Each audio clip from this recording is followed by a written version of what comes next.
Tem um assunto correndo em paralelo. O Tribunal Superior Eleitoral marcou para a próxima terça-feira o julgamento que pode levar à cassação e à inelegibilidade do governador do Rio, Cláudio Castro, do PL. O presidente da Assembleia Legislativa do Rio, Rodrigo Bacelar, do União Brasil, e o ex-vice-governador Tiago Pampolha, do MDB, também podem ser punidos. Eles são acusados de abuso de poder político e econômico no chamado escândalo do CEPERJ. No caso revelado pelo UOL em 2022, foi descoberta a existência de uma folha de pagamento secreta no governo do Rio, com 45 mil pessoas nomeadas para cargos temporários no próprio CEPERJ e na Universidade do Estado do Rio de Janeiro, incluindo aliados e cabos eleitorais do governador.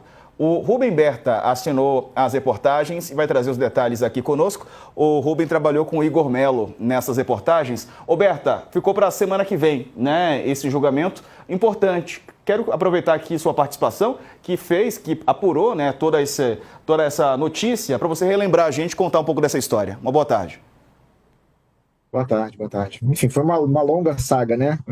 Estamos falando aí de mais de 30 reportagens, né, que começaram falando do CEPERJ, que é uma espécie de centro de estatística aqui do Rio de Janeiro, que vinha sendo usado para fins que não são exatamente os que deveriam, né? Eles foram usados para a contratação de milhares de pessoas. Essa história começou em junho de 2022, né, quando eu fiz a primeira reportagem, recebi a informação inicial de uma fonte de que havia aí milhares de pessoas fazendo saques na boca do caixa, no Banco Bradesco. Fui atrás e realmente descobri que vários projetos estavam sendo executados por essa fundação com a contratação de milhares de pessoas sem a menor transparência.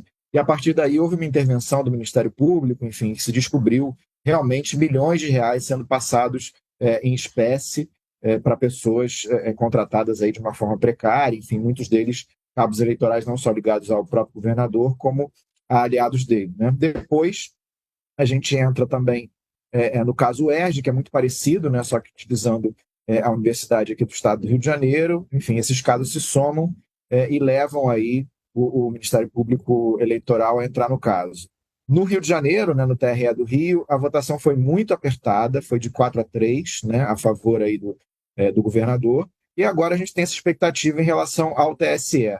Não sei se efetivamente a gente vai ter um resultado nessa terça-feira, já se comenta que há uma grande probabilidade de pedido de vista, o que levaria o caso aí provavelmente para fevereiro, né? Vamos aguardar então quais vão ser os próximos passos. Muito bom. Rubem Berta, parabéns pelo trabalho, obrigado pela participação aqui conosco e vamos ver, né, o que acontece nesse julgamento. Valeu. Eu que agradeço.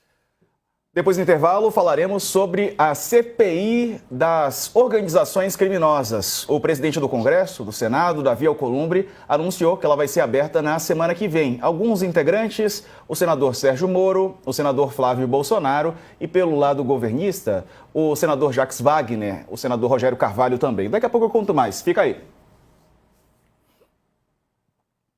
Bom, enquanto isso, Dani, belo trabalho do UOL, né, que resulta nesse julgamento que pode levar o Cláudio Castro à inelegibilidade. Sim, não, foi uma série de reportagens muito feliz. Eu queria pedir desculpa aqui para quem está nos assistindo. Fui flagrada tomando minha aguinha Deixa com eu ver gás, sua garrafa. perdão.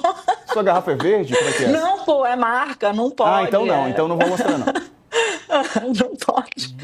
Vou fazer propaganda de água com gás aqui, era só o que me faltava. Publi não estamos ganhando para isso. Uma série de Publi não.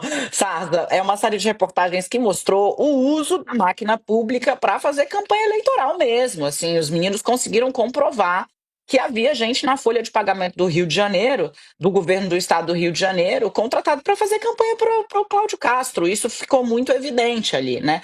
O julgamento no Tribunal Regional Eleitoral foi muito apertado, como registrou o Berta, e no TSE espera-se uma análise mais cautelosa do caso, porque assim, as provas são fartíssimas. A discussão houve o volume, né, de apoio mobilizado, o uso desse exército com dinheiro público, teve o condão de comprometer a lisura do processo eleitoral no Rio de Janeiro, sim ou não? Essa é a pergunta a ser respondida, né? Foi grande o suficiente para que se tivesse um comprometimento da lisura da eleição no Rio de Janeiro, sim ou não? Porque o uso da máquina pública com fins privados, digamos assim, isso pode ser apurado em outra esfera, mas no que diz respeito ao eleitoral, a pergunta é essa, né? E é isso que os ministros do Tribunal Superior Eleitoral em Brasília vão ter de responder na semana que vem. Foi ou não foi um desvio de tamanho, de monta, relevante a ponto de comprometer a eleição? Eu entendo que o uso da máquina pública por si só já seria, evidentemente, né, motivo para que houvesse, digamos, um mergulho e uma atenção maior a esse caso. A gente fica aguardando como é que vai se dar o andamento dessa questão no Tribunal Superior Eleitoral, lembrando, né, que agora já tem como vice-presidente o ministro Nunes Marques, indicado por Jair Bolsonaro, um aliado de Cláudio Castro, e o ministro Nunes Marques assume no ano que vem, ano de eleição, a presidência do TSE, hoje sob a batuta da ministra Carmen Lúcia. A gente precisa acompanhar um pouco até para poder pegar a temperatura do que será o Tribunal Superior Eleitoral sob o mando, né, do ministro Nunes Marques. Letícia. Só que o timing que esse processo entrou na pauta ficou complicado, né? Porque agora a gente já vê os aliados do Cláudio Castro e uma boa parte de políticos do campo da direita falando, bom, mas o TSE resolveu olhar para esse caso justo agora, já chegou tem alguns meses lá no tribunal. Por que agora? Porque agora, justamente quando teve essa operação no Rio, então a Justiça Eleitoral e o Tribunal Superior sendo colocado em dúvida, a ação ali fica um pouco complicada, porque a Justiça ela precisa ser isenta, né? Ela precisa ser cega. Então, e casos delicados assim, não só do Cláudio Castro, mas a gente já viu, por exemplo, do Jorge Seife, do senador bolsonarista, que aí teve um pedido de vista, porque são casos que geram muito barulho, que geram muita confusão, e ainda mais quando tem esses ingredientes políticos ao redor, que o do Cláudio Castro, este momento exato, ele é a figura principal de uma grande polêmica e, mais uma vez, aprofundamento da polarização no Brasil, Diego. Exato.